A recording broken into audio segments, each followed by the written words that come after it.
natuloy ko rin ang katapatan. Hindi ako dahil sa baka ako'y multuhin, hindi. Hindi po.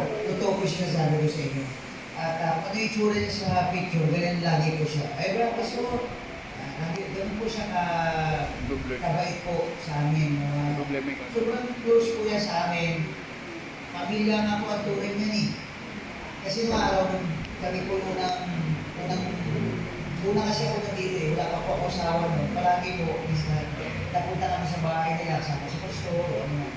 Palagi po, meron kami ginagawa. Nakakabit ng minsan naalala ko, parang nagkabit kami ng grills. Wala si Pastor Alex, kasi wala na Alex mga ganun alaala. Kaya ito po si Chet, pag nagkita po kami yan, lagi nga niya, Brad, malinda tayo, Brad, bili ka ng benta. Noong panahon na wala pa po ang trabaho, ganun po siya kabait. At hanggang sa dumating ang panahon po na si Chet kasi, ang Lustre family, uulan po bagyo, nandyan palagi po. Hindi po siya nawawala po sa eksena. Kaya i-review niyo po yung mga picture po. Nandiyan palagi si Suchi. Sabi ko, haligin ako dito yan eh. Kaya mahirap po siyang makalimutan. Akala ko nga, hindi ko na abutan yung kanyang buro. Kasi sa Bicol po ako last Tuesday nandun sa Bicol na pagkalaman ko po na siya po ay natulog na. Kaya si Suchi, I don't say goodbye, but I say good night. Because I will see you tomorrow. Magkikita po tayo sa Suchi at masyado ka nagmadali. Pero alam ko po, hindi kalubihan ng kamatayan at totoo lang po. Pag tayo nakarating sa langit, magsisisi ka, ba't ka pa nag-herbal pa? Totoo po. May herbal pa eh. Diba? Lalaban pa tayo, diba? Pero siyempre, ganun ang buhay. Pero totoo po, sa langit mas masarap. Mas masaya, lalakad ka sa ginto. Dito, pumunta ka sa pure gold. Mamasahe ka pa, di ba? Tapos kagastos ka pa. Doon talaga, di ba streets of gold? Talagang, grabe po. Kaya, wala pong, ako nakangiti siya na sa namin na kasi siya. So, ikaw, ba't ka na kasi mamot ba? Hindi ka ba't yan? Di ba? Ganda po, at si Sachin, ang ganda po ng mga araw yan. Sobra po, talagang, kita ka naman si Brother Alex, sobrang ilag dyan. Ano siya sa isa talagang malambing po yan. Kaya parang mahirap na mawala ng, lalo dito sa church na po, iitahin niyo po ang hanapin niyo sa Sachet. Wala pong katulad yan. Unique yan. Wala yan na hindi pwedeng iyan eh, di ba?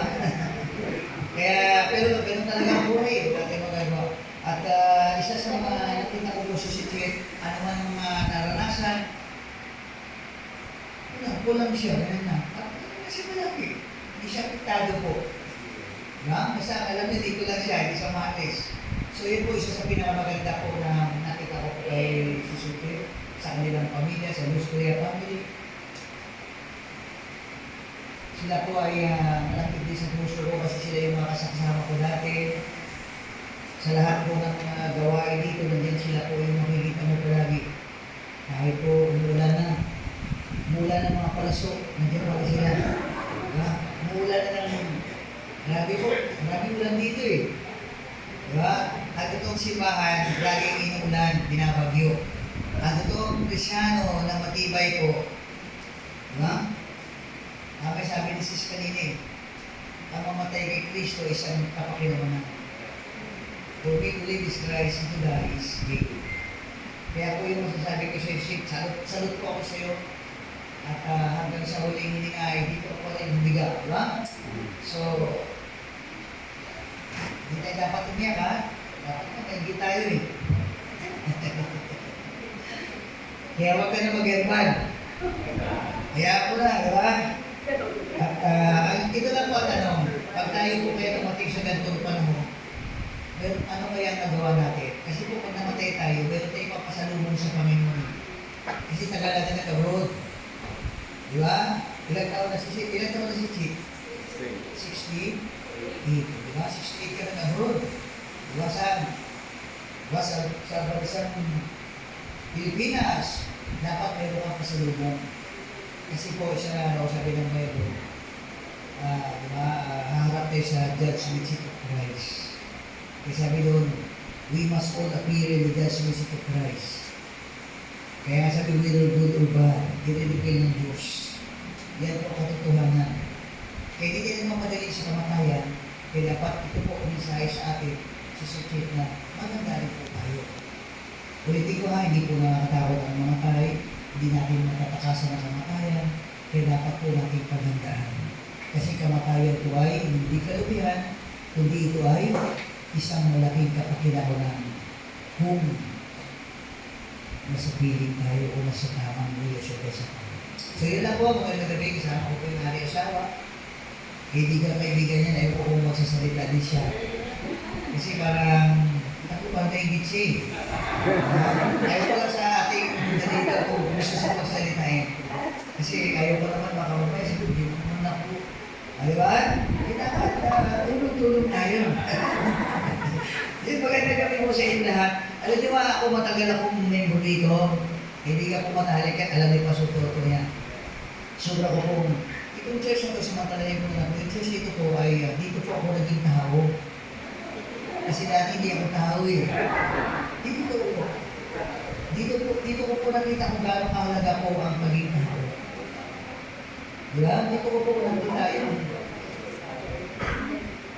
Dito po, ang dami ko natutunan dito. Ang dami ko natutunan hanggang ngayon, dala-dala ko po sa mission. Pastor Monica, yan sila. Pastor Toto, hindi po kayo lang. Ito itsura na ito, kabisado ko ito eh. Diba ito yung dati ko so, di ba? Ito yung pusti na yan. Saan yung pusti dati ko so? Ito, di ba? May nahulog pa nga dati din eh. Di ba? Naalala ko po kaya ang lugar na ito po ay isang malapit po sa puso ko. Diba? Dito po ako, naalala ko, dito po ako first time nag-preach. Ano ba ang mensahe ko po, yung asawa ko.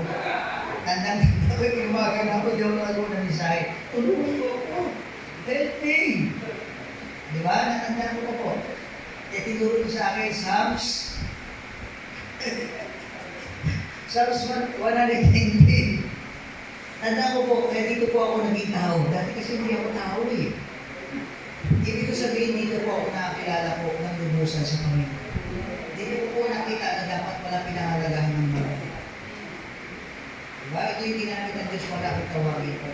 At isa yan sa mga ginamit, Brother Alex. Diba? At Brother Alex, magandang gabi sa iyo.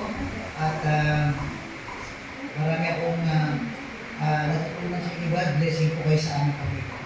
Brad, yun na. Salamat po sa inyo. Maraming salamat.